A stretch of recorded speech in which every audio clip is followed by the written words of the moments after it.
बहुत बार आपने देखा होगा कुछ बच्चे ऐसे होते हैं जो अपनी गर्दन को एक तरफ टिल्ट करके रखते हैं। इस बीमारी को हम मस्कुलर टॉर्टिकोलिस या कॉन्जेनिटल मस्कुलर टॉर्टिकोलिस बोलते हैं।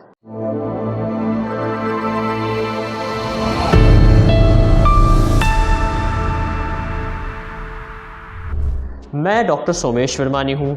मैं director and head paediatric orthopaedics Sarvodaya hospital sector 8 Faridabad में काम कर रहा हूँ। आज इस वीडियो में हम आपसे बात करने वाले हैं कॉन्जेनिटल मस्कुलर टॉर्टिकोलिस के बारे में।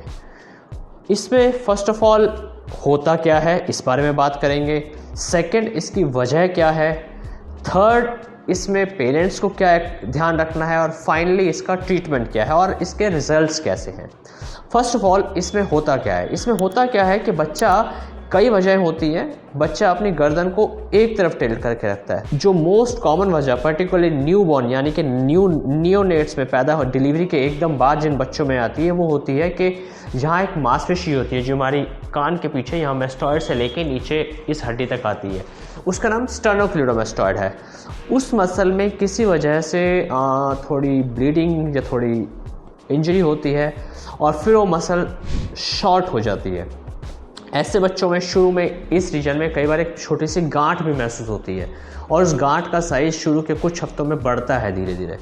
अब सिंस वो एक मसल है तो वो मसल जैसे गांठ बन गई, थोड़ी शॉर्ट हुई तो गर्दन को एक तरफ पुल कर देती है और इस पोजीशन को हम टॉर्टिकोलिस बोलते हैं।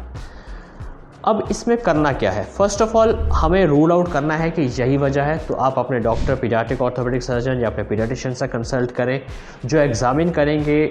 मस्कुलर टॉर्टिकोलिस एक वजह है पर उसके अलावा और भी बहुत सारी वजहें, हड्डी की, आँखों की, ऐसी वजहें हो सकती हैं जिसकी वजह से बच्चे को टॉर्टिकोलिस है। सबसे पहले हमें एग्जैक्ट डिलीनिएट करना है कि किस वजह से है। अब उसके बाद अगर ये डायग्नोज हो गया है कॉन्जेनिटल मस्कुलर टॉर्टिकोलिस ही है तो आपके डॉक्टर आपको कुछ एक्सरसाइजेस सिखाएंगे जिसमें आपको बच्चे की गर्दन को अंडर सुपरविजन काफ़ी जेंटल तरीके से मोबिलाइज करना है ताकि वो मसल्स की लेंथ मेंटेन रहे जैसे जैसे वो हील होगी। और बहुत सारे बच्चे 90% मैं कहना चाहूँगा, कई बार इससे भी ज़्यादा, सिर्फ इसी एक्सरसाइज से हील हो जाते हैं और उनकी नेक मूवमेंट ऑलमोस्ट पूरी आ जाती है। अब वो बच्चे जिनकी मूवमेंट पूरी नहीं आ पाई उनके लिए क्या ट्रीटमेंट होता है। तो एटलीस्ट हम 2 साल तो कम से कम, और कई बार इससे भी ज़्यादा वेट करना चाहते हैं। कई बार ऐसा भी होता है कि बच्चे आते ही लेट एज में 2, 3, 4 साल पे, अगर 3 साल तक भी वो रिकवरी नहीं हुई है, मांसपेशी वापस लेंथ गेन नहीं की है, तो उन बच्चों में फिर सर्जरी की रिक्वायरमेंट होती है। जो मांसपेशी टाइट है उसको हम लेंथन करते हैं जिसको यूनिपोलर या बाईपोलर सर्जरी कहा जाता है।